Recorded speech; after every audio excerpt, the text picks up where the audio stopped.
નમસ્કાર મિત્રો, દેશ દુનિયાના તાજા મોટા સમાચારોમાં આપનું સ્વાગત છે। તો મિત્રો, આજના તાજા સમાચાર મેળવવા માટે વિડીયોને અંત સુધી જોતા રહો અને આવા જ સમાચાર દરરોજ મેળવવા માટે વિડીયોને લાઇક કરી ચેનલને મિત્રો સબસ્ક્રાઇબ કરવાનું ના ભૂલતા। આજના મિત્રો પ્રથમ સમાચારની વાત કરીએ તો રાશન કાર્ડ ધારકો માટે છેલ્લી તક મિત્રો સામે આવી ગઈ છે, જેમાં મિત્રો હાલમાં ભારત સરકાર દ્વારા રેશન કાર્ડ ધારકો માટે નવી માર્ગદર્શિકા મિત્રો જાહેર કરવામાં આવી ગઈ છે। આ માર્ગદર્શિકા અનુસાર મિત્રો 15 ફેબ્રુઆરી પછી જે લોકોએ ઈ-કેવાયસી કરાવ્યું નથી તેમને મિત્રો રાશનનો લાભ નહીં મળે। જ્યારે મિત્રો ગુજરાત સરકારના નવા નિયમ અંતર્ગત 31 માર્ચ 2000 સુધી તમે મિત્રો રેશન કાર્ડનું ઈ-કેવાયસી કરાવી શકો છો।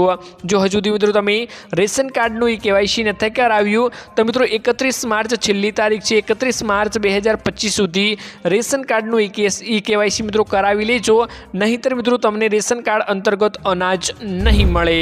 ત્યારબાદ મિત્રો મહત્વના સમાચારની વાત કરીએ તો ઈસરોની ઐતિહાસિક ઉડાનને લઈ મહત્વના મિત્રો સમાચાર સામે આવ્યા છે, જેમાં ભારતીય અવકાશ એજન્સી મિત્રો ભારતીય અવકાશ સંશોધન સંગઠન એટલે કે ઈસરોએ મિત્રો ઇતિહાસ રચી દીધો છે, જેમાં ઈસરોએ મિત્રો શ્રીહરિકોટાના સતીશ ધવન સ્પેસ સેન્ટરથી રોકેટ લોન્ચ કરીને મિત્રો સદી પૂર્ણ કરી દીધી છે। મિત્રો બુધવારે સ્પેસપોર્ટ પરથી મિત્રો નેવિગેશન સેટેલાઇટ NVS-02 વહન મિત્રો કરતું હતું GSLV રોકેટ ઉડાન ભરી ગયું હતું, જે ઈસરોનું મિત્રો 100મું મિશન છે। જ્યારે મિત્રો ભારતીય અવકાશ એજન્સી દ્વારા મિત્રો આમાં મિત્રો સદી પૂર્ણ કરવામાં આવી ગઈ છે। ત્યારબાદ મિત્રો મહત્વના સમાચારની વાત કરીએ તો 19મા હપ્તાની ફાઇનલ મિત્રો તારીખ જાહેર કરવામાં આવી ગઈ છે, જેમાં પીએમ કિસાન યોજના અંતર્ગત 19મો હપ્તો મિત્રો 24 ફેબ્રુઆરી 2025ના રોજ બહાર પાડવામાં આવી જશે। આ દિવસે મિત્રો પીએમ મોદી બિહારના પ્રવાસે જવાના છે, ત્યારે મિત્રો ખેડૂતોના ખાતામાં 19મો હપ્તો મોકલી દેશે। જ્યારે મિત્રો કેન્દ્રીય કૃષિ મંત્રી શિવરાજસિંહ ચૌહાણે હાલમાં જ મિત્રો પીએમ કિસાનના 19મા હપ્તાની તારીખ વિશે મિત્રો પટનાના એક સંબોધનમાં તારીખ જાહેર કરીને માહિતી આપી હતી। ત્યારબાદ મિત્રો મહત્વના સમાચારની વાત કરીએ તો માવઠા અંગે મિત્રો અંબાલાલ પટેલની મોટી આગાહી સામે આવી ગઈ છે, જેમાં મિત્રો આવતીકાલથી મજબૂત વેસ્ટ ઇન્ડિઝ ડિફરન્સ આવવાનું છે, જે મિત્રો 2, 3 અને 4 ફેબ્રુઆરીએ માવઠું ત્રાટકશે તેવી મિત્રો અંબાલાલ પટેલ દ્વારા આગાહીઓ કરવામાં આવી ગઈ છે। મોટા ભાગના વિસ્તારોમાં માવઠાની શક્યતાઓ છે, જેમાં મિત્રો વાત કરીએ તો સૌરાષ્ટ્ર, દક્ષિણ ગુજરાત ઉપર મિત્રો તેની માઠી અસર આપણને જોવા મળશે। જ્યારે ભાવનગર, વડોદરા, નડિયાદ, આણંદ, ખંભાત, અમદાવાદ, ગાંધીનગરમાં માવઠાની આગાહીઓ કરવામાં આવી ગઈ છે। જ્યારે મિત્રો પંચમહાલ, સાબરકાંઠામાં પણ આ માવઠું ખાબકવાનું છે તેવું મિત્રો અંબાલાલ પટેલે આગાહી કરીને જણાવ્યું હતું। ત્યારબાદ મિત્રો મહત્વના સમાચારની વાત કરીએ તો જૂના વાહનોને લઈ સરકારની મોટી મિત્રો ભેટ સામે આવી ગઈ છે, જેમાં મિત્રો કેન્દ્ર સરકારે પ્રદૂષણને રોકવા માટે અને નિયંત્રણમાં લેવા માટે એક મહત્વપૂર્ણ પગલું ભરી દીધું છે। પરિવહન મંત્રાલય મિત્રો વાહન સ્ક્રેપિંગ પોલિસી અંતર્ગત મિત્રો એક નવો પ્રસ્તાવ જારી કરી દીધો છે, જેના હેઠળ મિત્રો જૂના વાહનોની સ્ક્રેપ કરીને મિત્રો નવા વાહનોની ખરીદી ઉપર 50% સુધીની મિત્રો ટેક્સ છૂટ મળશે। આ નિર્ણયથી મિત્રો પ્રદૂષણ ઘટાડવા મદદ મળશે અને નવા વાહનોની ખરીદીને પણ મિત્રો પ્રોત્સાહન મળશે। મિત્રો હાલમાં જૂના ખાનગી વાહનોને સ્ક્રેપ કર્યા બાદ મિત્રો નવું વાહન ખરીદવા ઉપર મોટર વ્હીકલ ટેક્સમાં મિત્રો 25% રિબેટ પણ આપવામાં આવશે।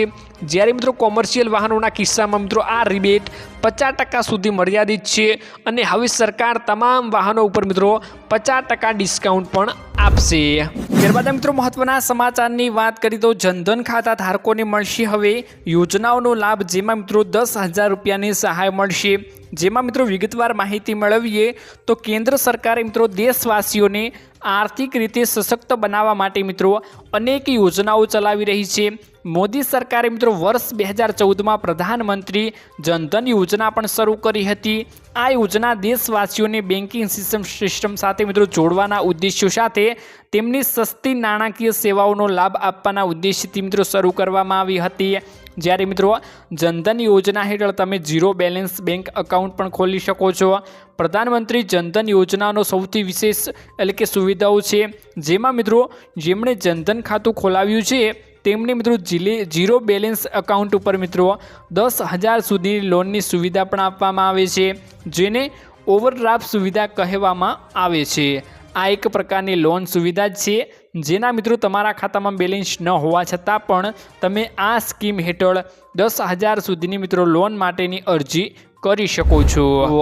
ત્યારબાદ મિત્રો મહત્વના સમાચારની વાત કરીએ તો રાજ્યમાં મગફળીની ટેકાના ભાવે મિત્રો રેકોર્ડ બ્રેક ખરીદી કરવામાં આવી। જેમાં મિત્રો વિગતવાર માહિતી મેળવીએ તો રાજ્યમાં મગફળીની ટેકાના ભાવે રેકોર્ડ બ્રેક ખરીદી જોવા મળી હતી। જેમાં મિત્રો 6,700 કરોડની મગફળીની ખરીદી થઈ ગઈ, જ્યારે મિત્રો રાજ્યના 2.98 લાખ ખેડૂતો પાસેથી ખરીદી પણ કરવામાં આવી છે। જ્યારે મિત્રો કુલ 10 લાખ મેટ્રિક ટન મગફળીની ખરીદી, જ્યારે મગફળીના પાકનો મિત્રો કુલ 18.80 લાખથી વધુ હેક્ટરમાં રેકોર્ડ બ્રેક વાવેતર પણ મિત્રો થયું હતું તેવી મોટી માહિતીઓ સામે આવી છે। ત્યારબાદ મિત્રો મહત્વના સમાચારની વાત કરીએ તો ગરમીમાં શેકાવા થઈ જાવ તૈયાર તેવી મિત્રો અંબાલાલ પટેલ દ્વારા આગાહીઓ કરવામાં આવી ગઈ છે। જેમાં મિત્રો પરેશ ગૌસ્વામી મિત્રો માવઠાની આગાહીઓ કરી, જ્યારે મિત્રો અંબાલાલ પટેલે ગરમીને લઈ મોટી આગાહીઓ કરી દીધી છે। જેની મિત્રો વિગતવાર માહિતી મેળવીએ તો હવામાન નિષ્ણાંત મિત્રો અંબાલાલ પટેલની આગાહી સામે આવી છે। જેમાં મિત્રો આ વખતે ઉનાળો રહેશે, આકરો ઉનાળો રહેવાની મિત્રો અંબાલાલ પટેલે આગાહીઓ કરી છે। ઉનાળામાં મિત્રો ખૂબ જ ગરમી પડવાની છે। જેમાં મિત્રો વિગતવાર માહિતી મેળવી તો 19 ફેબ્રુઆરીથી મિત્રો ગરમીનો અહેસાસ થવા લાગશે। મિત્રો 19 ફેબ્રુઆરીથી આપણને ગરમી લાગવા મળશે તેવું મિત્રો અંબાલાલ પટેલ જણાવી રહ્યા છે। માર્ચ સુધીમાં મિત્રો 38 ડિગ્રી સુધી તાપમાન પણ પહોંચી જવાનું છે, જ્યારે મિત્રો 26 એપ્રિલ બાદ વધુ ગરમી પડશે તેવું મિત્રો અંબાલાલ પટેલ આગાહી કરીને અત્યારે જણાવી રહ્યા છે। તાપમાનનો મિત્રો પારો અત્યારે જે માઇનસમાં ચાલી રહ્યો છે તે મિત્રો 42 થી 43 ડિગ્રી પહોંચવાની શક્યતાઓ જોવા મળશે। એટલે કે મિત્રો વધારે ગરમી હાલના ઉનાળે પડવાની છે, તો મિત્રો સાવચેત રહીજો। ઉત્તર ગુજરાતમાં મિત્રો મહત્તમ તાપમાન 45 ડિગ્રી રહેવાનું છે, જ્યારે મિત્રો ગુજરાતના અનેક ભાગોમાં તાપમાન મિત્રો 44 થી 46 ડિગ્રી રહેશે। એટલે કે મિત્રો હાલના આ વખતે મિત્રો ઉનાળો આવી રહ્યો છે તેમાં અત્યંત ગરમી પડવાની છે, ગરમીમાં શેકાવા માટે તૈયાર રહીજો તેવું મિત્રો અંબાલાલ પટેલ દ્વારા કહેવામાં આવી રહ્યું છે। અને મિત્રો અત્યારે ફેબ્રુઆરી મહિનાની શરૂઆતમાં જ મિત્રો માવઠાની ભારે આગાહીઓ કરવામાં આવી રહી છે। મિત્રો પરેશ ગૌસ્વામી એવું જણાવી રહ્યા છે કે વાવાઝોડાની તીવ્રતા પણ વધી રહી છે, તો વાવાઝોડાની અસર પણ થોડીક ગુજરાતને થઈ શકે છે તેવું મિત્રો અત્યારે પરેશ ગૌસ્વામી અને મિત્રો અંબાલાલ પટેલ ગરમીની આગાહી કરીને જણાવી રહ્યા છે। ત્યારબાદ મિત્રો મહત્વના સમાચારની વાત કરીએ તો જામીન બાદ મિત્રો 12 વર્ષીય આસારામ મિત્રો અમદાવાદમાં જોવા મળ્યા। મિત્રો સગીરા ઉપર દુષ્કર્મ કેસમાં મિત્રો સજા ભોગવી રહેલા આસારામને મિત્રો તબીબી આધાર ઉપર 31 માર્ચ સુધીના વચગાળાના મિત્રો શરતી મિત્રો જામીન મળી ગયા છે। જામીન મળ્યા બાદ મિત્રો અમદાવાદમાં મોટેરા આશ્રમમાં મિત્રો 12 વર્ષે તેમની એન્ટ્રી થઈ ગઈ છે। અનુયાયીઓને ન મળવાની મિત્રો જામીનમાં શરત હોવા છતાં પણ આશ્રમમાં મિત્રો સાધકો ઉમટી રહ્યા છે, જ્યારે મિત્રો આશ્રમ ઉપર સ્થિતિ ન બગડે તે માટે મિત્રો પોલીસ પણ એલર્ટ બની અને રાઉન્ડ ધ ક્લોકની મિત્રો પ્લોટિંગ મિત્રો શરૂ કરી દીધી છે। મિત્રો અત્યારે આસારામની મિત્રો તબીબી સારવાર વચ્ચે મિત્રો તેમને જામીન 12 વર્ષે મળી ગયા છે। મિત્રો આસારામ હવે છૂટી ગયા છે। તો મિત્રો આજના આ વિડીયોમાં આટલું જ હતું। મળીશું એક નવા વિડીયોની સાથે, ત્યાં સુધી મિત્રો આવા નવા દરરોજના સમાચાર મેળવવા માટે આપણી આ ચેનલને જરૂરથી તમે સબસ્ક્રાઈબ કરી લેજો।